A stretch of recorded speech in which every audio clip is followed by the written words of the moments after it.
안녕하세요. 최일호 상무가 풀어주는 미국 시장 이야기 제풀미 오는 11월 21일 월요일 순서입니다. 우리 최 상무님도 주말 잘 쉬셨습니까? 예, 잘 쉬었습니다. 네, 얼굴 좋아 보이십니다. 예, 저희 집 근처에서 마라톤이 있었더라고요. 아, 그래요? 예. 풀 마라톤 아니면 하프 마라톤 그게 뭐 이런 그 거. 일반인 대상으로 했는데 네. 5km, 10km, 하프, 풀 다 있었더라고요. 오, 그래요? 그게 무슨 손기정 마라톤인가? 그렇더라고요. 예. 그래서 저도 이제 하나 목표가 생겼습니다. 네. 내년에는 마라톤에 참가하기로. 풀은 아니고요. 네. 5km나 10km 한번 해보려고 합니다. 너무 좋은 계획이십니다. 예. 네. 10km 정도만 하더라도 예. 그게 꽤 굉장히 10km 못 뛰잖아요. 10km는 고사하고 1km도 못 뛰죠, 사실. 저는 러닝머신 일반 사람들은 러닝머신은 한 10km 정도는 뛸 수 있을 것 같습니다. 네. 그리고 러닝머신이 약간 이제 실제랑 약간 다른 게 이 러닝머신이 이제 밑에 그게 돌아가면서 어떻게 보면 약간 제자리 뛰기 같은 느낌이에요. 네. 나름 힘듭니다. 네. 맞아요. 나름 이 경사 각도를 약간 올리면 힘들어지는데 실제로 이제 평지에서 그러면 내 체중을 이제 발로 밀어내면서 이제 뛰어야 되기 때문에 약간 강도가 다르긴 한데 내년에 한번 우리 전체 단체로 한번 뛰어보는 건 어떨까요? 그거 싫어하죠, 우리 직원분들이. 저 같은 경우야 주말에 토요일만 제가 한 공을 5시간 찼어요. 5시간 차서 아마 한 20km 정도는 뛴 것 같은데 아주 좋은 계획을 잡으셨습니다. 저희는 실력이니까요. 예, 맞습니다. 네, 체력 관리를 잘해야 되고요. 월요일마다 이 밸류에이션을 체크를 해주시니까 오늘 미국 시장 그리고 한국 시장 밸류에이션 체크 빠르게 한번 가보겠습니다.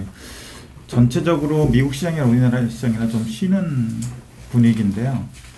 그 가운데 연준 인사들의 그 발언들이 좀 강경하게 나오고 있고 또 12월 13일에서 14일 날 FOMC가 있잖아요. 네. 그때까지 조금 계속 이런 흐름이 이어질 것 같은데 체크해야 될 거는 연준 인사들의 발언하고 또 그 가운데 관련된 경제 지표들 이런 것들이 그 증시에 영향을 미칠 것 같습니다. 그래서 지난주 주간으로 오면은 S&P 500이 0.7% 하락을 했고요. 네. EPS는 0.1% 하락을 했는데 이제 거의 그 3분기 실적이 거의 다 마무리 때문에 거의 다 됐더라고요. 발표가 마무리됐기 때문에 실적 추정치는 거의 다 조정이 되고 있는 것 같아요. 그래서 지금부터는 이제 약간 좀 더 매크로에 사람들이 관심을 가질 것 같은 생각이고요. 애플이나 마이크로소프트, 구글, 아마존, 테슬라 이런 빅테크 중에서 상위 종목들, 애플이나 구글 같은 상위 종목들은 그나마 1%대로 선방을 했고요. 주간 기준으로. 아마존이나 테슬라 이쪽은 상당히 계속 좀 안 좋은 상황입니다. 이 아마존, 테슬라가 상징적인 의미를 갖는 것이 자유소비재, 경기소비재 섹터에서 이 두 종목이 차지하는 비중이 각각 25%, 13% 이 정도라서 38% 비중을 차지하고 있어요. 그래서 이 두 종목이 안 좋으면은 경기 소비자 섹터 전체가 안 좋을 수밖에 없는 그런 상황이고요. 그거 이해하시면 이 두 종목의 흐름하고 경기 소비자 섹터의 지수의 흐름하고 거의 비슷하게 한다는 것을 좀 이해하실 수 있을 것 같고요. 나머지 엔비디아가 5.6% 그리고 유나이티드 헬스가 1.5% 그리고 P&G 1.1% 이렇게 올랐는데 대체로 그 많이 빠졌던 것들이 좀 올라왔고 약간 그 매크로나 연준위원들 인사의 영향 그 발언에 영향을 받았는지 조금 주식 중에서도 방어적인 쪽으로 좀 쏠리는 그런 현상이 좀 나오고 있는 것 같습니다. 테슬라가 2주 연속 좀 큰 폭으로 빠진 게 좀 아쉽네요. 예, 그렇습니다. 그래서 이익 조정치는 아까 말씀드렸던 대로 0.1% 정도 하락을 했는데 크게 눈에 띄는 건 없고요. 엔비디아가 마이너스 1% 그리고 메타가 마이너스 0.1%, 테슬라는 0.4% 상향 조정이 됐고요. 다른 거는 크게 눈에 띄는 건 없고 엑슨모빌이 0.2% 정도 하향 조정이 됐습니다. 그래서 YTD로 S&P 500은 16.8% 하락을 했고 EPS는 연초 이후 3.2% 정도 상향 조정이 됐는데 한 7, 8% 갔다가 3.2% 정도 하향 조정이 된 상황입니다. 11월 18일 지난주 금요일 종가 기준으로 PER은 17.3배에 거래되고 있고 PBR은 4.0배 그리고 ROE는 23.2%. 이 17.3배가 잘 생각해 보시면 최근 10년 동안의 어떤 평균 수치 딱 수렴 거의 수렴했네요. 그런 상황이고요. 여기부터 이제 PER이 좀 그 멀티플이 확대되기 위해서는 기업의 이익이나 할인율이나 이런 부분들이 영향을 미칠 거라고 생각합니다. 네, 우리가 뭐 좀 전에 남궁재원 주임하고도 얘기해 보면 이제 경기 침체가 임박을 했고, 조금 비관적으로 보시는 분들은 이제 이익이 떨어질 거다는 거잖아요. 네, 그러니까 결국 이제 earning 이익이 떨어지면서 PER이 이제 높아질 거고, 그러면 PER이 높아지면 또 주가가 떨어져야 되잖아요. P가 같이 떨어지면서 E가 떨어지니까 P도 같이 더 떨어질 거다. 그러면서 이제 S&P 500 뭐 3,300 아니면 극단적으로 보시는 분들이 얼마까지 봤었죠? 뭐 1,800? 네, 뭐 S&P 500을 뭐 1,800까지 이렇게 보시는 분들도 있는데 그게 E가 박살난다는 거죠. 어닝이. 그렇게 이제 얘기하시는 분들이 있는데 리세션으로 거의 뭐 임박했더라고요 보니까 데이터들이 E가 줄어들 것 같기는 해요. 최근에도 EPS가 하향 조정됐고 그런데 이제 방금 말씀하셨던 이제 할인율 그래서 E가 줄어들기는 한데 금리가 시중금리가 저는 떨어지면서 우리는 네 실질적으로 그렇게 주가가 많이 조정을 받는 일은 없을 거다라고 생각이 들고요. 그리고 E가 그렇게 과거 리세션 기간이었던 2008년 그리고 2001년도에는 이 어닝이 50% 이상 빠졌더라고요. 맞습니다. 네. 그래서 주가가 여기서 50% 이상 빠지려면 고점 대비 옛날 과거처럼 보려면 어닝이 진짜 50% 이상 빠져야 되는데 어닝이 50% 이상 빠질는지는 모르겠어요. 네. 좀 줄어들 것 같기는 한데 그게 이제 어떻게 되는지 참 내년에 이제 관건인데 그때 얘기해 주실 때 저축률이 여전히 좀 높은 상황 아니었습니까? 저축률이 좀 높은 상황이었습니다. 좀 떨어지고는 있는데 여전히 높은 상황이고 대체로 가계의 재무 상태는 건전한 편으로 평가가 되고 그렇죠. 있습니다. 그리고 기업들도 뭐 현금이 되게 많은 상황이고 네. 그런 상황인 것 같고요. 그래서 잘 말씀해 주셨는데 그 성장과 할인의 그 싸움이잖아요. 그래서 이제 어느 한쪽만 봐가지고 확대해서 가는 거는 좀 지양할 필요가 있습니다. 애플이 그래서 23.9배, 마이크로소프트 23.4배, 구글 16.9배, 메타 13.1배, 그리고 아마존, 테슬라, 엔비디아 공이 30배 중반 내외에서 PER이 거래가 되고 있습니다. 그러네요. 그래서 올해 그 1년 뭐 연말까지 얼마 안 남았잖아요. YTD 이렇게 상승률을 보시면은 제가 미국 주식들하고 그 한국 주식들하고 상이한 시총 30개 정도를 이렇게 매번 뽑아서 보여드리는데 YTD로 한 두 자리 정도의 수익률을 보였던 종목이 어떤 거가 될까? 이렇게 보면은 섹터에서 올해 가장 좋았던 섹터가 에너지 섹터하고 헬스케어잖아요. 그 두 종목, 그 두 섹터에 있는 상위 종목들이 압도적 수익률을 좀 보이고 있습니다. 엑슨모빌이 한 83%가 올랐고요. 그리고 일라일리가 한 30.9% 올랐고 그 밑에 머크가 한 36% 정도 올랐고요. 그 정도의 어떤 그 상승률을 보이고 있습니다. 상위 종목에서. 방금 이 1년 동안 이렇게 많이 오른 종목을 얘기를 해 주시니까 예. 뭐 내년에도 또 1년에 뭐 50%, 100% 오르는 종목들은 예, 그렇죠. 여전히 이제 예. 이 상위 종목 내에서도 계속 나올 거다고 예, 생각을 그렇습니다. 하거든요. 그죠? 예. 우리가 뭐 해야 될 일은 시장에 대한 경기 침체 가능성은 주가가 이번에 S&P 500이 거의 28% 빠지면서 예.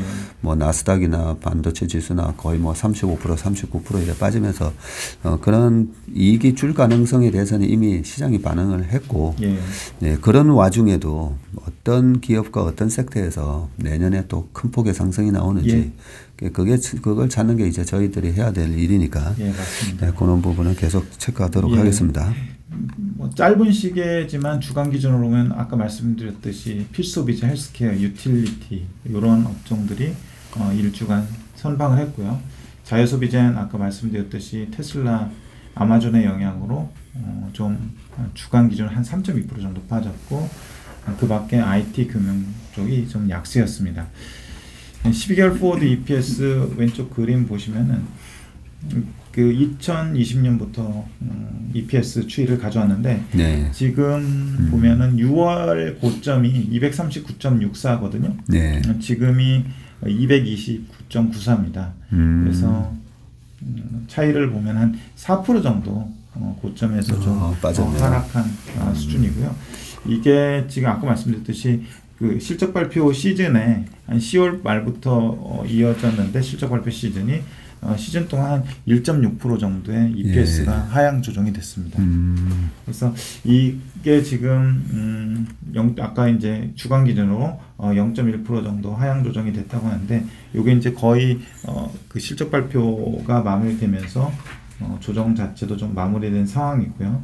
이 부분이 이제 어떻게 그 앞으로 이제 4분기, 1분기를 바라보면서 전환될지 아니면 추세가 이어질지가 좀 관건일 것 같습니다. 네, 코로나 때 보니까 EPS 추정치가 거의 176불인가 그때 178불에서 예. 140불까지 빠지면서 예. 그렇게 실업률이 뭐 14% 넘게 올라가고 그 와중에 EPS가 20% 빠졌네요, 딱. 예, 그렇습니다. 네, 20% 빠졌고 지금은 4% 정도 빠져 있는 예. 상황이란 말씀이시죠. 예, 그렇습니다. 그래서 코로나 같은 혹독한 상황이어야 한 20% 빠지는 거네요, 보니까. 예, 그렇습니다. 그래서 지금은 그 연준이 어쨌든 총수요를 막 누르려고 하는 그런 상황이잖아요. 네. 그런 거에 지금 영향을 받고 좀 하방 압력을 좀 받는 것도 좀 있는 것 같습니다. 그리고 미국채 10년물하고 기대 인플레이션, 장단기 금리차. 아까 그 전무님도 장단기 금리차가 70pp, 네. 10년 마이너스 2년물이 70pp라고 말씀해 주셨는데 지난 주간 기준으로 20pp가 마이너스 폭이 더 확대가 됐습니다. 그렇네요. 이게 조금 좀 약간 좀 겁나는 좀 그런 상황이긴 한데 좀 불편한 상황이긴 한데 미국채 2년물이 4.53% 오르면서 20bp가 주간 기준으로 상승을 했는데 10년물은 오히려 그냥 좀 잠잠했고요. 그 밑에 보시면은 수익률 곡선을 가져왔고요. 최근하고 지난주 금요일 기준으로 하고 그리고 그 일주일 전, 1개월 전 각각 다른 색깔로 되어 있는데 파란색으로 된 거가 최근 수익률 곡선인데 이 수익률 곡선이 단기는 이전 두 기간보다 좀 더 올라와 있고 장기는 좀 내려와 있거나 아니면 비슷한 구간으로 돼 있잖아요. 네. 그래서 특히 지금 보면은 2년물 그리고 1년물 그리고 2개월, 1개월, 뭐 3개월 이런 쪽들이 단기물이 세게 지금 올라가고 있는 상황에서 장기물 같은 경우는 그냥 큰 변화가 없거든요. 일주일 기간으로 봤을 때는 그런 거를 보면은 지난주에 그 연준 위원들의 그 발언들을 저희가 계속 체크를 하는데 네. 그 발언들이 생각보다 좀 더 강경했잖아요. 네. 그래서 그런 것들로 하여금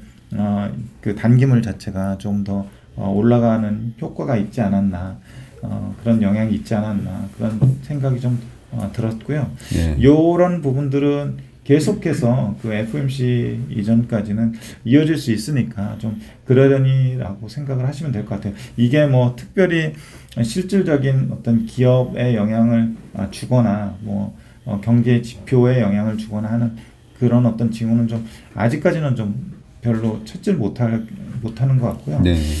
이런 어떤 심리적인 요인 이런 것들이 좀 강하게 작용하는 것 같습니다. 최근에 우리나라도 몇 가지 이벤트로 인해서 네, 크레딧 그렇죠. 시장에서 약간 좀 노이즈가 있잖아요. 네.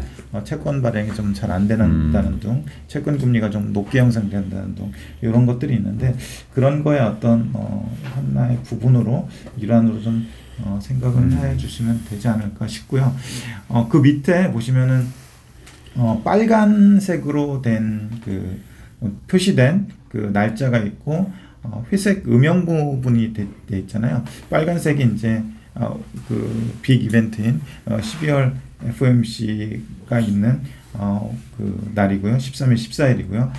회색이 블랙아웃 피리어드입니다. 뭐 우리말로 침묵 기간 이렇게 됐던데 연준위원들이 이제 코멘트를 못하게 되어 있는 구간인데 요 구간들까지 좀 그 이러저러한 코멘트나 지표들로 좀 등락이 좀 있을 것 같긴 한데 그럼 어떤 지표들이 어떻게 좀 영향을 미치고 시장에서는 기대치가 어떻게 형성되어 있는지 좀 미리 보시면은 지금 12월 13일, 14일까지는 너무 멀기 때문에 그 12월 2일 이후에 컨센서스가 형성된 거는 그렇게 많지 않아 가지고 컨센서스가 형성된 거 위주로 좀 미리 그 프리뷰를 해 보면요.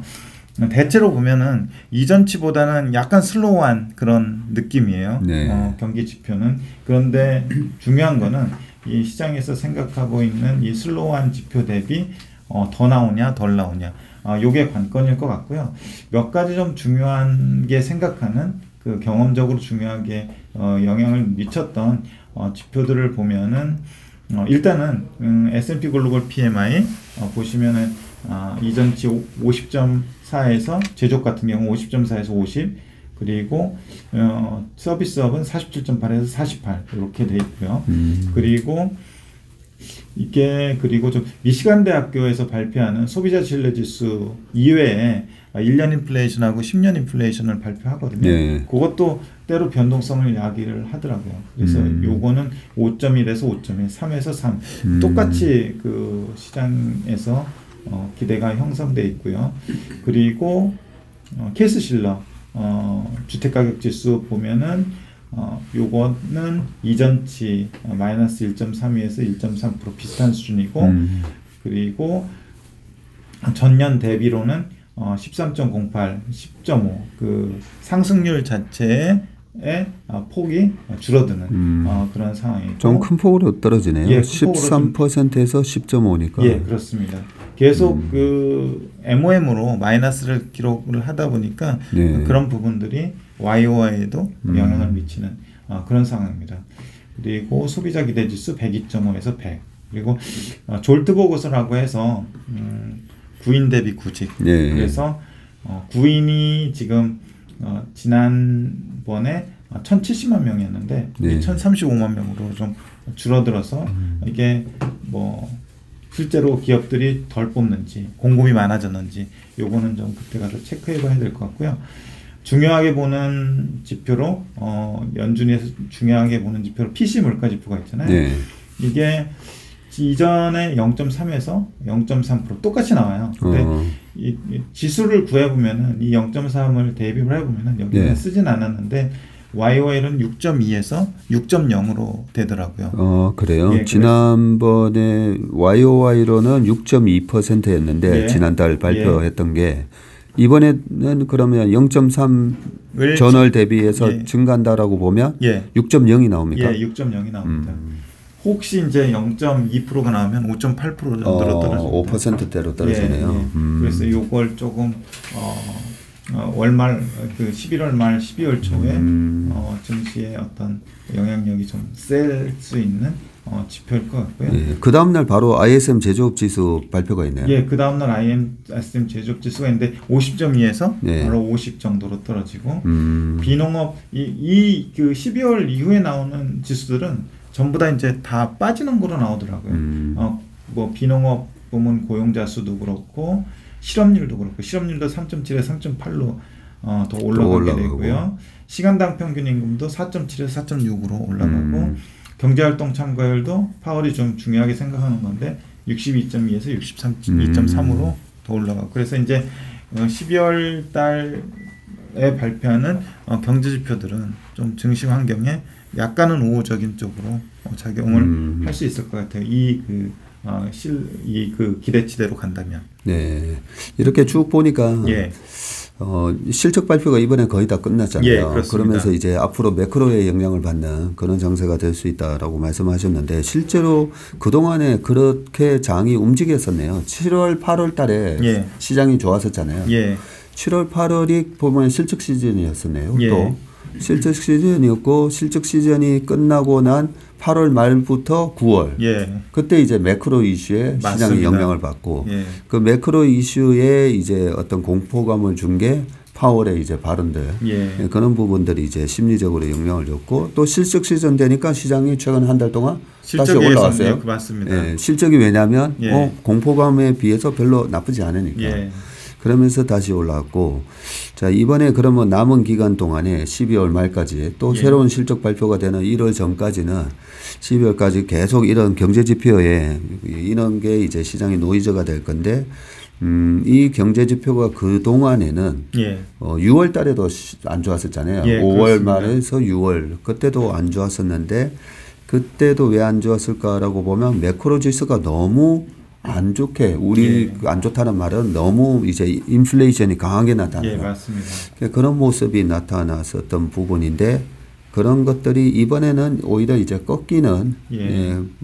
그런 매크로 지표들이 이제 나올 거기 때문에 지난번하고는 조금 다른 분위기가 연출되지 않을까 한번 예. 기대를 해보겠습니다. 그리고 좀 길어지긴 했는데 이제 회사채하고 하이힐드 쪽의 금리만 좀 비교해 보시면요. 예. 중요한 거죠. 예, 트리플 A가 25bp가 빠지고요. BAA가 23bp가 빠졌어요. 이 부분들은 그래도 정크본드에 비해서는 조금 더 안전한 채권이잖아요. 네. 그래서 금리 자체의 그 하락폭이 좀 컸고요. 반면 이제 하이힐드 쪽에서는 11%밖에 안 빠졌어요. 이것도 아까 말씀드린 대로 크레딧 쪽에서 또 약간 좀 방어적으로 가려는 그런 움직임이 좀 포착되고 있는 것 같아요. 다만 이제 하이힐드 스프레드는 15bp 빠져서 4.65%로 뭐 크게 이슈는 없는 상황이고요. 그렇게 보시면 될 것 같고요. 상품 시장에서 유가가 9.98% 빠져서 80.19를 기록을 하고 있고 네. 리그 카운트가 623기가 됐는데 플러스 1기가 1기를 기록했는데 주간 기준으로 2019년 기준으로 보면 대체로 한 800기에서 왔다 갔다 하더라고요. 네. 그래서 이것도 좀 꾸준히 좀 올라오는 상황이라서 공급 사이드에서 좀 영향을 줄 것 같습니다. 네. 그리고 구리는 3.64불 마이너스 8.3% 주간 기준으로 빠졌고 천연가스가 미국 쪽에서는 8.4% 오르고 네. 유럽 쪽에서는 18.0% 올랐는데 네. 여전히 그냥 고점에서 보니까 미국은 한 35% 빠지고요. 고점 대비 유럽은 한 65% 빠졌더라고요. 네. 그래서 오르기 전에는 한 40% 뭐 한 70% 이상 이렇게 빠졌을 텐데 그 밑에서 좀 반등하는 수준의 상승이라고 좀 봐야 될 것 같습니다.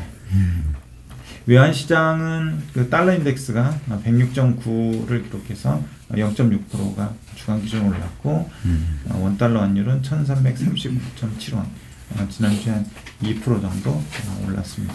네. 그 상품 시장 동향을 이제 말씀해 주시면서 유가랑 구리랑 뭐 천연가스 가격을 쭉 예. 보면서 옛날 생각이 막 나는 게 여기 이제 2014년, 15년, 16년 그래프도 다 있잖아요. 예.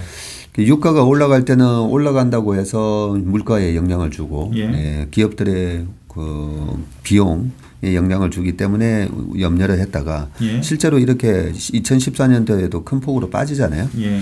큰 폭으로 또 빠지면 이제 경기 침체의 조짐이 드디어 시작됐다라고 예. 하면서 또 그 원자재 가격이 빠지는 걸로 또 우려를 해요. 또 예. 보면 그때도 제가 기억이 나는 게 2014년 하반기에 이제 유가가 큰 폭으로 빠지니까 그때 생활금고 자금을 저희가 운용할 때였는데 그 자금을 운용하는 한 30개 기관이 다 모여가지고 예. 네, 간담회 같은 걸 하는데 전부 굉장히 침울한 표정을 연말에 그때 연말이었거든요. 침울한 표정을 지으면서 와 이제 정말 이제 내년도 경기 침체가 아주 크게 올 것 같다라는 그런 얘기들이 있었는데 실제로 경기가 약간 뭐 이렇게 좀 좋지는 않았어요. 좋지는 않았는데 큰 위기가 오지는 않았습니다. 왜냐하면 저렇게 유가가 빠져주니까 기업들 이익은 좋아지잖아요. 예, 그렇죠.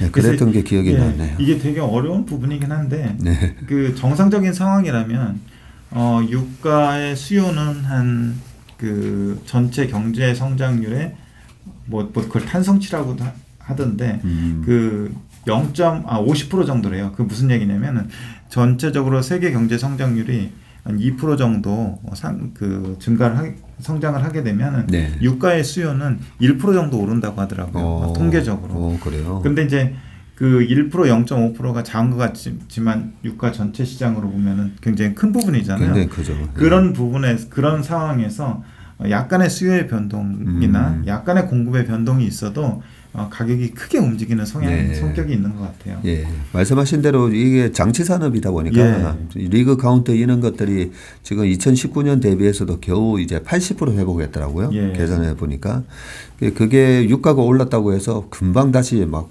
회복하고 이럴 것 같은데 장치 산업이다 보니까 그렇게 이제 빨리 그렇게 뭐 되지는 않고 그러다 보니까 수요의 변동에 따라서 가격이 확 변하는 거죠. 그렇습니다. 네. 코스피로 그러면 주가 동향은 넘어가고요. 그냥 우리 시장 전체적인 밸류에이션하고 그다음에 국내 금리 및 정시자 주변 자금 그렇게 한번 체크해 볼까요? 알겠습니다. 지금 지난주 금요일 기준으로 그 PER이 코스피 PER이 한 11.6배에 거래가 되고 있고요. 네. PBR은 여전히 0.89배에 거래가 되고 있습니다. 0.9배 밑에서 거래가 되고 있고 ROE는 7.61%를 기록을 하고 있는데 주목할 만한 거는 하이닉스의 그 이익 추정치가 계속 좀 빠지고 있는 상황이고 8.8% 정도 지난주에도 하락을 했는데 이거는 그냥 당연히 받아들여야 되는 거고 어차피 그 하이닉스나 마이크론이나 계속 캐펙스를 줄여가면서 생산량을 줄일 거니까 매출이 빠지면서 단위당 고정비가 늘어날 수밖에 없기 때문에 지금 관건은 시장에서 예측하는 대로 하이닉스가 내년 뭐 1분기나 2분기 그 어느 지점이 될 것 같은데 그 어느 지점을 바닥으로 턴어라운드 할 거냐 못 할 거냐 그게 더 좀 시장의 관심사인 것 같고요. 하이닉스나 뭐 마이크론이나 공이 내년에 이익 자체가 크게 의미가 있는 건 아닌 것 같고요. 지금 더 중요하게 봐야 될 거는 하이닉스의 PBR이 0.9배인데 경험적으로 봤을 때 요 정도 수준에서는 그 크게 오랫동안 머무르지 않았다. 오랫동안 머무르지 않았다는 거는 거의 좀 회복을 했다. 그런 말씀으로 좀 드릴 수 있을 것 같고요. 그리고 나머지는 뭐 크게 변동은 없습니다. 그리고 국내 금리하고 주변 자금 보면은 국내 금리가 10년물이 9bp가 빠져서 3.8을 기록을 하고 있고요. 그리고 3년물이 3.79% 그 주간 기준으로 4bp 정도 빠졌는데 장단기 금리 차가 뭐 거의 붙었습니다. 그러네요. 1bp 정도 플러스를 기록을 하고 있고 우리나라도 보면은 지금 여기엔 적진 않았지만 회사채 3년물, 무고정 3년물에서 트리플 B 마이너 요게 지금 11% 정도의 금리를 기록을 하고 있거든요. 이게 좀 잘 안 빠지고 있어요. 잘 안 빠지고 있다는 건 회사채 시장에서도 아까 미국 같은 경우와 마찬가지로 좀 안전한 데로 돈이 좀 쏠리고 있는데 우리나라 여기 보시듯이 국고채 금리는 빠지고 회사채 뭐 트리플 B 마이너스는 이제 안 빠지는 거로 봐서는 비슷한 크레딧 시장에서의 움직임이 나타나고 있지 않나 싶습니다. 야, 딱 한 달 전 10년물 국고채 금리가 4.63이었는데 지금 3.8. 3.8이면 또 미국 시장 금리하고 10년물하고 거의 붙었네요. 그렇습니다. 붙었는데 2년물하고 3년물의 차이가 이제 큰 폭으로 지금 나고 있는데 미국은 어쨌든 계속 연준에서 금리를 계속 내년 초까지는 올리겠다 이런 스탠스다 보니까 미국 같은 경우는 2년물이 4.5 정도 지금 하고 있는 거고 우리 한국은행은 국내 시장에 맞게 이제 약간 속도 조절이 들어가다 보니까 이번 주 24일인가 금통위죠. 금통위 있습니다. 그런데 이제 공격적으로 올리지 않을 것 같으니까 3년물이 그냥 3.8% 정도 머무르고 있는 그런 모습이네요. 그렇습니다. 증시 주변자금 보면은 투자자 예탁금이 49.8조 원, 주간 기준으로 0.4조 정도 증가했고요. 신용융자도 13.5조 원, 0.4조 정도 증가를 했습니다. 거래대금은 이게 하루 변화라서 그런지 그 지지난주 금요일 날 거래대금이 아주 큰 폭으로 오른 적이 있었잖아요. 20조 돌파하고 그랬는데 지난주 금요일에는 13.5조를 기록을 하면서 7.7조가 빠졌습니다. 그래서 거래소 7.4조, 코스닥 6.1조. 예, 뭐 하루이기 때문에 큰 의미를 부여할 필요는 없을 것 같고요. 신용융자가 근데 이게 숫자가 맞나요? 신용융자요? 신용이 25 정도 갔다가 15조 8천억 정도로 떨어졌다가 최근에 16조 정도였던 걸로 이거 제가 좀 오타가는 것 같은데 그렇죠. 한번 살펴볼게요. 16 정도로 돼야 될 것 같은데 그렇죠. 살펴본 다음에 어디 댓글이나 어디다 찍겠습니다. 알겠습니다. 오늘 준비한 내용은 이 정도입니다. 최일호 성분이 수고 많으셨습니다. 모두 다 화이팅하는 한 주 되시길 바라겠습니다. 고맙습니다. 감사합니다.